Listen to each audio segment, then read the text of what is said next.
मानव जीवन में उसके विचार ही यह निर्णय लेते हैं कि वो अपने जीवन काल में किस प्रकार कार्य करेगा, या यूँ कहे कि मानव द्वारा किए गए सभी कार्य उसके विचारों पर निर्भर होते हैं।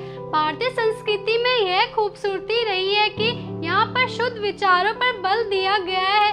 तो दोस्तों, मैं आरती गुप्ता निष्ठा टीवी कार्यक्रम पर आप सभी का स्वागत करती हूँ। आज हम बात करेंगे भारतीय संस्कृति के विषय में।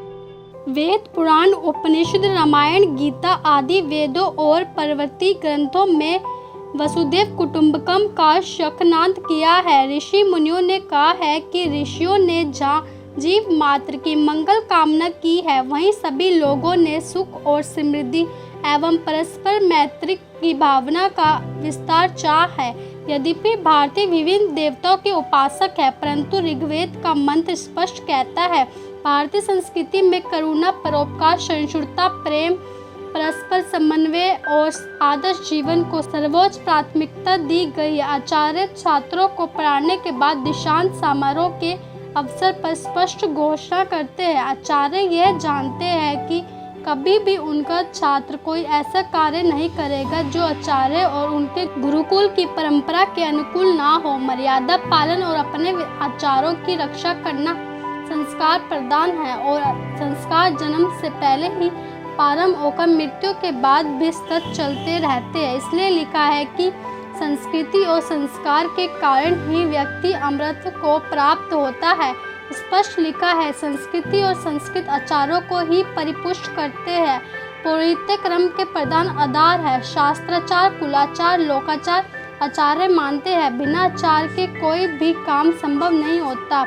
आचारवान व्यक्ति ही उत्तम माना गया है। स्पष्ट कहा गया है कि आचारहीन व्यक्ति कभी भी समाज के लिए अथवा संस्कृति के लिए उपयोगी नहीं माना गया है। शास्त्रकार ने सदा मधुमेह और मधुर जीवन की कामना की है। यहाँ सत्य के साथ मधुरता का भी प्रमुख स्थान दिया गया है। इसलिए कहा है, परिवार में आनंदित रहना। सत्य के साथ शिव और सुंदर को भी प्रमुख स्थान दिया गया है। दूरदर्शन ने भी शास्त्रों के वाक्य सत्यम शिवम सुंदरम को प्रति वाक्य के रूप में अपनाया है।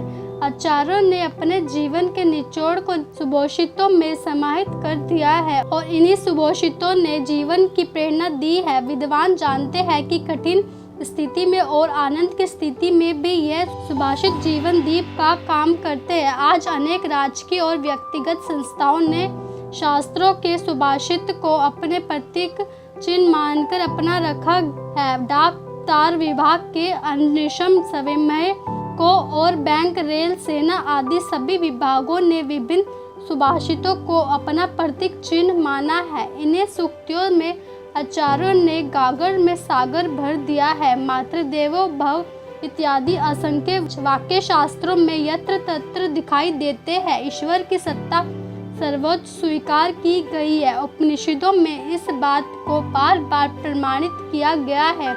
ईशावास्योपनिषद में ईशावास्यविद सर्वम ईश्वर को ही परम नियंता स्वीकार किया गया है। वेद की अक्षुण्ण परंपरा ऋषि मुनियों से प्रवाहित होकर आज जन जन से प्रवाहित हो रही है। आज जब भी परम सुख और संतोष की चर्चा होती है, उसके लिए मानव अपने प्राचीन काल के ही आदर्श मानकर चलता है। शास्त्रों में सुख और दुख को परिवर्तनशील मानकर मानव मन को हमेशा सर्वोपरि माना गया है। यजुर्वेद का मन सूक्त, जिसमें तन्मे मन शिव संकल्पम अस्तु में मन की शांति को उत्तम माना गया है और उसी की कल्पना की गई है। आदि शंकराचार्य ने इसी बात का आदेश वाक्य माना है, जब तक मन प्रसन्न ना हो कुछ भी नहीं होता। भगवद गीता में अर्जुन ने यही प्रश्न भगवान श्री कृष्ण से किया है कि मन की प्रसन्नता ही आदि व्याधि से मुक्त करती है। सार संक्षेप यही है कि समस्त जिज्ञासाओं के समाधान शास्त्रों में ऋषि मुनियों ने मानव कल्याण और विश्व बंधुत्व के लिए सुझाए है। देखा दोस्तों, जब तक मानव मन से प्रसन्न नहीं होता, तब तक मानव का कोई भी कार्य सफल नहीं होता। मन की प्रसन्नता ही सुख दुख से मुक्त कराती है। अध्याय में हम फिर और नई जानकारी के साथ उपस्थित होंगे। आप अपने विचार कमेंट बॉक्स में जरूर दें। आपके विचार हमारे लिए बहुत महत्वपूर्ण है। यदि आपने हमारा चैनल सब्सक्राइब नहीं किया तो कृपया इसे सब्सक्राइब करें, बेल आइकन दबाएं और शेयर भी करें। मिलते हैं अगले एपिसोड में, तब तक के लिए नमस्कार।